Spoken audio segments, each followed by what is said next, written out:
आतंकवाद हो या अशांति फैलाने वाले माओवादी, हमारी सरकार जीरो टॉलरेंस की नीति पर चलती है।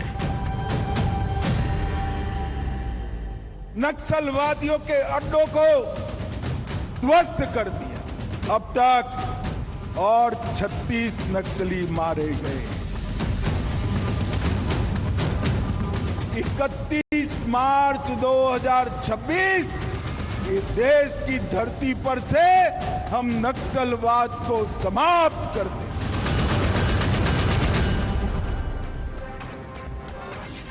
Dear viewers, today we bring you some news that will make your cup of pride overflow. All of us have been applauding our armed forces for delivering a crushing blow to the enemy at our borders.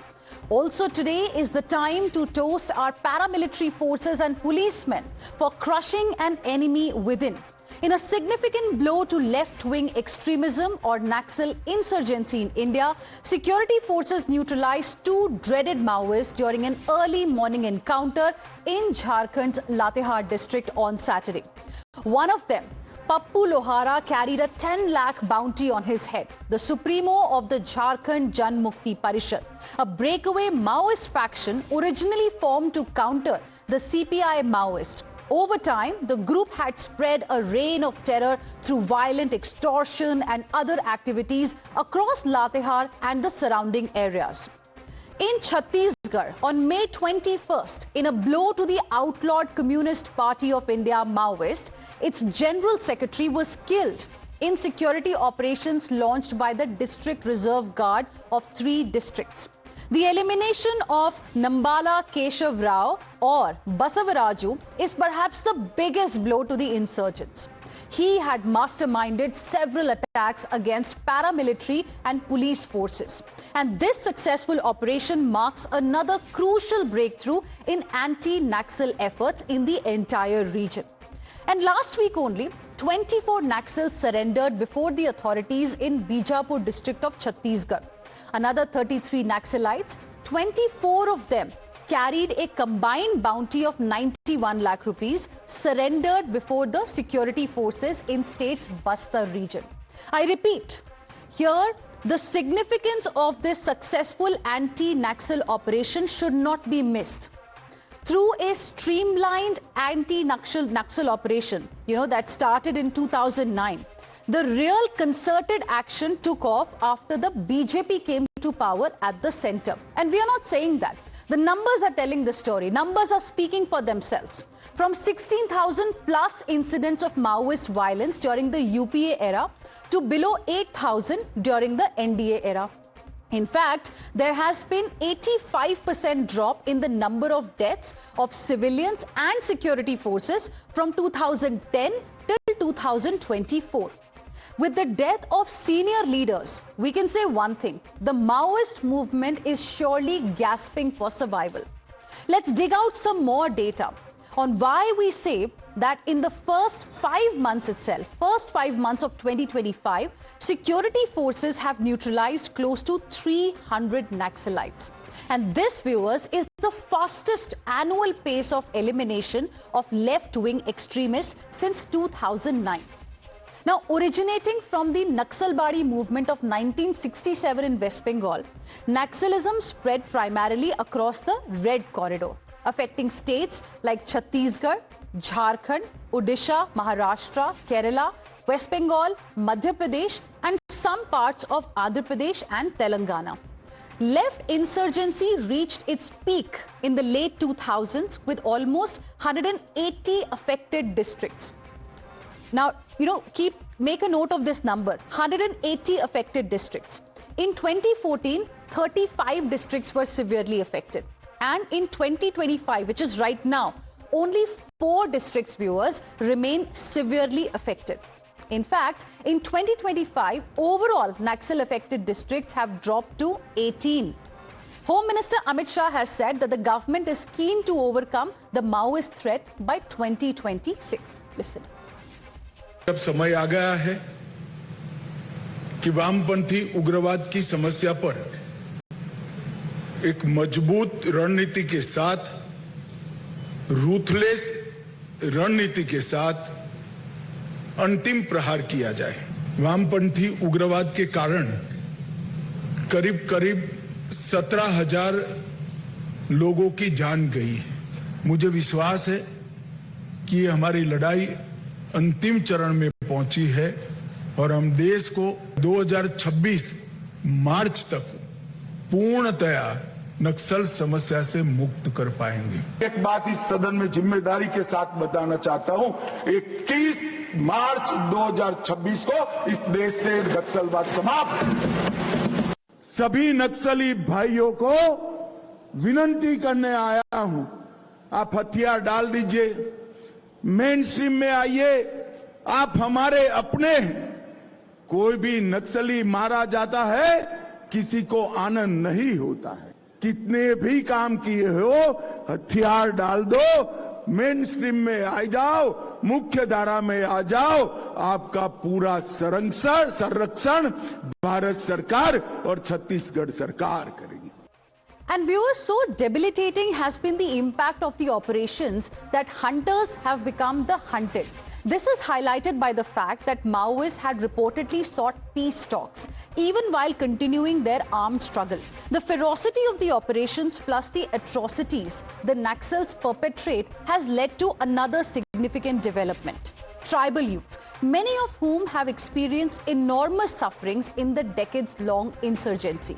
And they are no longer inclined to adhere to the radical agenda of the Maoists or even get recruited by them.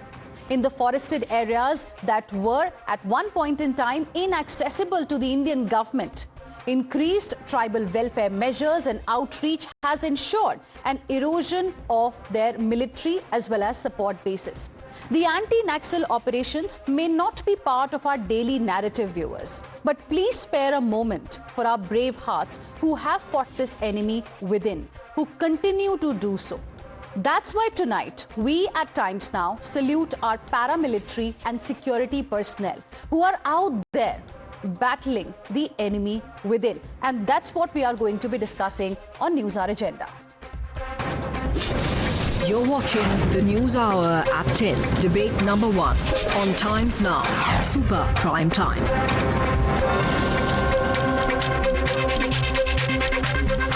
Joining us on the debate this evening are my guests. We have Pankaj Kumar Singh, former Deputy NSA, PK Mishra, former Additional DG BSF, Sanju Verma, National Spokesperson of the BJP, Dr. K. Narayana, National Secretary, CPI. Good evening to all of you. Thank you very much for joining us here on Times Now. Mr. Pankaj Kumar Singh, I want to begin this discussion with you tonight.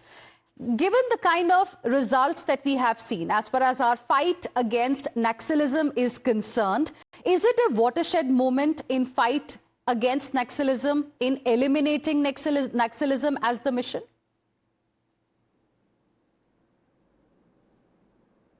I think you're very right, Heena. I mean, over the last, like you said, it started way back in 2009 when the Central Paramilitary Forces, in a very concerted effort, were put in the different states where Naxalism, the scourge, was continuing. And I think over a period of time, there are a number of elements which have gone into it. We have been there for almost about 16 years. 16 years has seen a lot of intelligence gathering, their familiarity with the terrain, which initially it was not. And if you remember 2010, when incidents like Chintalnar happened, and when the states and the CAPS were at a blame game, blaming each other, I think phenomenal synergy has gone into it, and now the forces are competing with each other. There is a lot of synergy between the center and the states. Mind you, when there was a different government in the center, we had for 15 years in MP and Chhattisgarh BJP, and we had a different government in Orissa, and that kind of synergy and drive and thrust was definitely lacking. But with familiarity of terrain, much better intelligence, people seeing through the game of the Naxals now, and with the center's complete resolve, and a lot of development has gone into it. You must see there are almost about 10,000 kilometers of roads, almost about 400 bridges, almost 5,000 cell phone towers that have come up in this place. I think we are seeing a watershed, and the center, states, along with the state as well as the central armed police forces have got the upper hand. And I think it is like one of the DGs said, it is the beginning of the end, certainly, and the target date, 31st of March 2026, will be achieved as seeing the end of Naxalism. Okay, you're confident that we'll be able to achieve this target that Home Minister has spoken about to end Naxalism before March 31st, 2026. Mr. P.K. Mishra, after 2000 specifically, the news used to be about civilians as well as security personnel getting abducted, attacked, killed. The Dantewada massacre that happened in 2010. And now with this news coming in that only 4 districts remain severely affected. What does it make you feel? Can you tell us a little bit about how we've managed to achieve this? Heena, I can well tell you that, yes, Basab Raju Prakash is no more. He is a person who was involved in 2010 Dantewada incident where we lost about 76 CRPF Jawans. I salute to them. And I have gone to Dantewada. Then, I'll tell you one more case where Mr. B.C. Shukla at Darbar Ghati, he was killed with more number of Congress High workers and the militants who ambushed them. The Maoist, they escaped through Tulsi Dogri to Malkangiri in Odisha. The worst part of it, then, that time, there was no coordination between states and states. There was no deployment of troops in interstate borders. There is no map. There is no communication sharing from state to state. Suddenly a change came. And we were operating earlier. More or less we were entering the forest areas, have some operations and come out to our bases. What is the change occurred? The change occurred in that way that the communication, it got developed. We got communication through drones and satellites, ground to air and air to ground. Interstate border was dominated by both the states and watched by drones. And the field intelligence used to come when our informers were killed and our troops were killed. We know that time. I have gone to Darbar Ghati to see how our people got killed that time. But things are different now. The tribals, who were the informers of Naxalites, so-called Maoist, they are now our informers. But the development has taken place. I told you, I went to Kankad, I went to Narayanpur, I went to those areas and I have seen before 10 years and now I have gone last year. What a difference is there as far as development is concerned. Communication development, road communication, then health development, educational development, and then surrender policy also. And I will tell you, the operation, the development, technical development of war logistics of our troops. And the best part of it, taking the boys and girls from the same terrain, in recruiting them in DRG, recruiting them in Cobra, recruiting them in STF, that has gone in our favor. We know how the technique, how the tactics, how the modus operandi of Naxalites. So these boys and these girls who joined DRG and our Chhattisgarh police and Cobras and STF, they know trick of the trade, they knew the terrain. Right. Look at Operation Black Forest. The Black Forest where Heena himself was there with about more than 100 Maoists. They were surrounded. It took 24 days operation. And what a success. We could eliminate about 31 Maoists and 4 bunkers where they were preparing improvised explosive devices and they were training them by Basmaraju. They were demolished. And they had a mini hospital for Naxalites. That was also seized. 120 bunkers, they were demolished.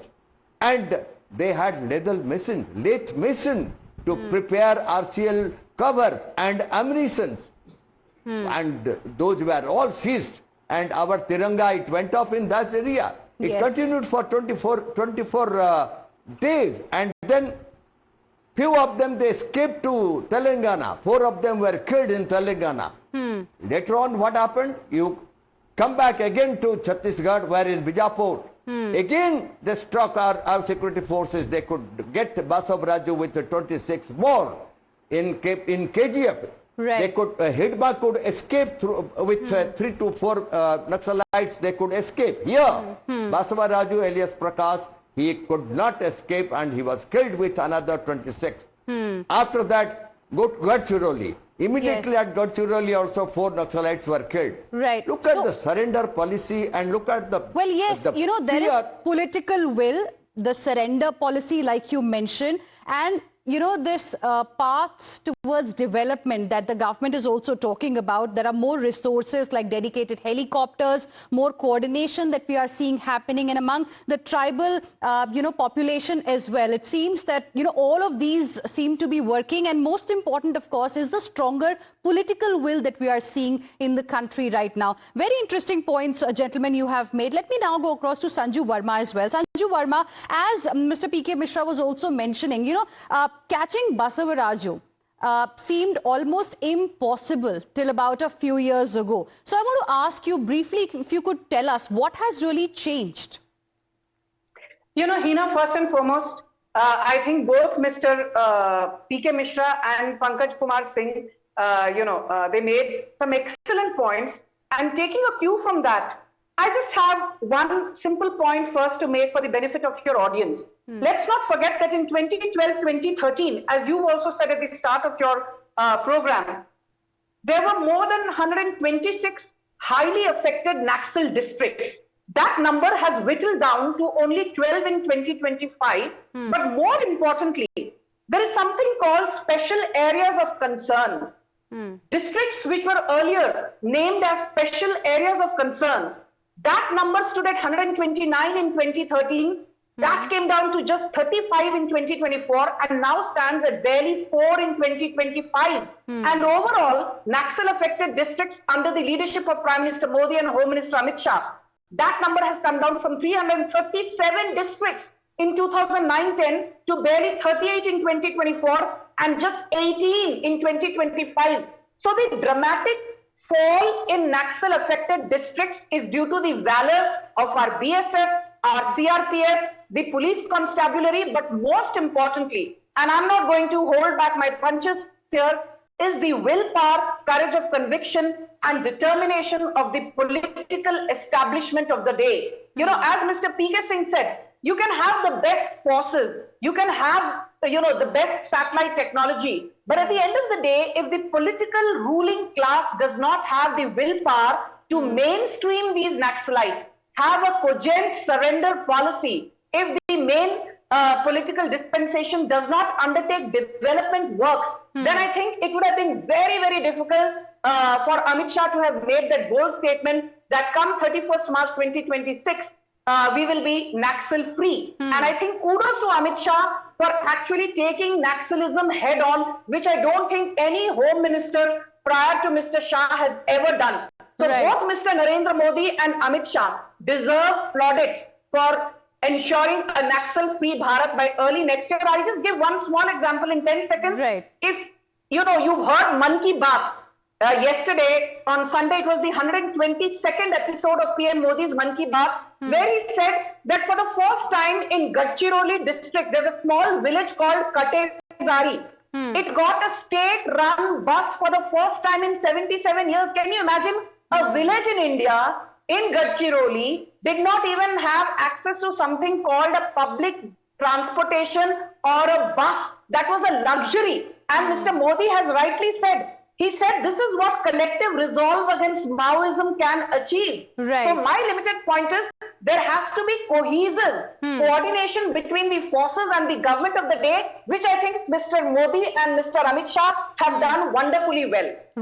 Well, we are seeing the results on the ground as well. But Dr. K. Narayana, CPI called the killing of Basavaraju extrajudicial action under the guise of counter-insurgency operation. I want to ask you, what about the human rights of 2,344 security personnel and 6,258 civilians who were killed in Maoist violence? in the last 2 decades?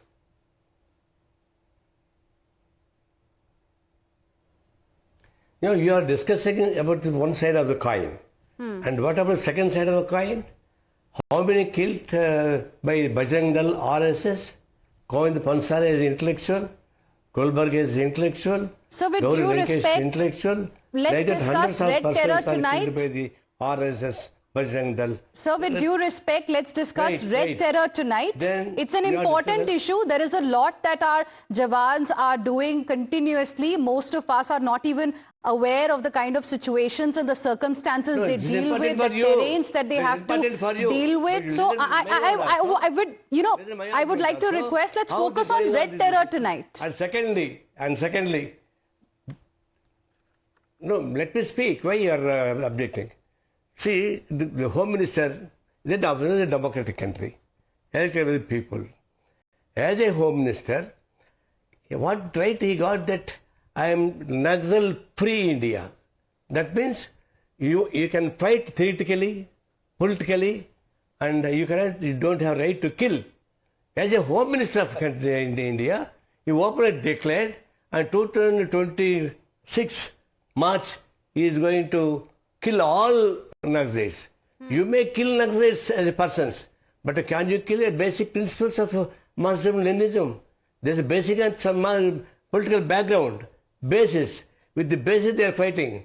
Of course, their fighting way is not correct. We are also not supporting that armed struggle. But at the same time, the background is the political background. Not that like terrorists. They are not terrorists. There is a left wing. The terrorist is different. They don't have any goal. Mr. P.K. Mishra wants to respond to the points you've made, then Sanju Verma. 2026, evaporate of the unemployment, poverty, everything. Okay, Mr. P.K. Mishra first and then Ms. Sanju Verma. Yes.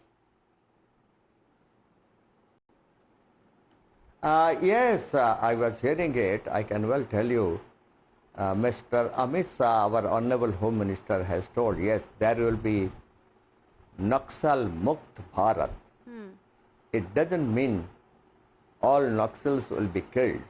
Certainly not. I don't agree with that all Naxals will be killed. They are our own people. They are our tribals. They were a part of us. We have to allow them to come back to the mainstream, to leave Maoism, to leave violence, to leave the weapons, to surrender. We have got beautiful surrender policy.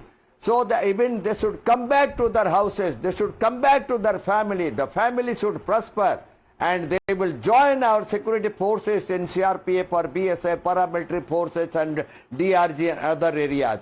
And they will be surrendered. Some of them will be apprehended. They can be interrogated. There are different modes of making Naxalism Mukt Bharat. This will happen. That doesn't mean that we are interested. We are not a killing force. We are a force for giving assistance to our tribals. We are a force to give peace in that area.